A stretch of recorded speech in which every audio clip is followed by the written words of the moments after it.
ఎప్పుడు రొటీన్‌గా చేసుకునే ఆ ఆమ్లెట్ ఏం తింటారు కానీ, ఈసారి డిఫరెంట్‌గా ఇలా ఆమ్లెట్ కర్రీ ట్రై చేయండి. రైస్‌లోకి కర్రీ కూడా అవసరం లేదు. అన్నం అంతా ఈ ఆమ్లెట్ కర్రీతోనే తినేసేయొచ్చు. అంత టేస్టీగా ఉంటుంది. రెసిపీలోకి వెళ్ళిపోయే ముందు మన ఛానల్ నచ్చినట్టయితే ఫాలో చేసుకొని సబ్స్క్రైబ్ చేసుకోండి. ముందుగా ఆయిల్‌లో జీలకర్ర, పచ్చిమిర్చి, ఉల్లిపాయలని బాగా ఫ్రై చేసుకున్న తర్వాత రుచికి సరిపడా సాల్ట్ అలాగే పసుపు వేసుకొని కొద్దిసేపు ఫ్రై చేసుకోండి. ఇప్పుడు ఇందులోకి 1 టేబుల్ స్పూన్ అల్లం వెల్లుల్లి పేస్ట్‌ని పచ్చివాసన పోయేంత వరకు బాగా ఫ్రై చేసుకున్న తర్వాత సన్నగా కట్ చేసుకున్న టమాటా ముక్కలు వేసుకొని సాఫ్ట్గా అయ్యేంత వరకు మగ్గించుకోండి.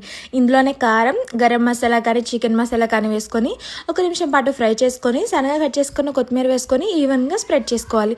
మరో పక్క బౌల్లోకి 3 ఎగ్స్ అలాగే సాల్ట్, పెప్పర్ పౌడర్ వేసుకొని బాగా మిక్స్ చేసుకున్న తర్వాత ఈ మిక్స్చర్ని మనం ముందుగా ఫ్రై చేసుకున్న ఆనియన్స్లోకి లైట్గా అలా వేసేసుకొని పైన కొంచెం కొత్తిమీరతో స్ప్రింకిల్ చేసేసుకొని మూత పెట్టి లో ఫ్లేమ్లో ఒక 5 మినిట్స్ మగ్గించుకొని మళ్ళీ టర్న్ చేసుకొని ఒక 2 మినిట్స్ మగ్గించుకుంటే మన ఆమ్లెట్ కర్రీ అయితే రెడీ అయిపోయింది.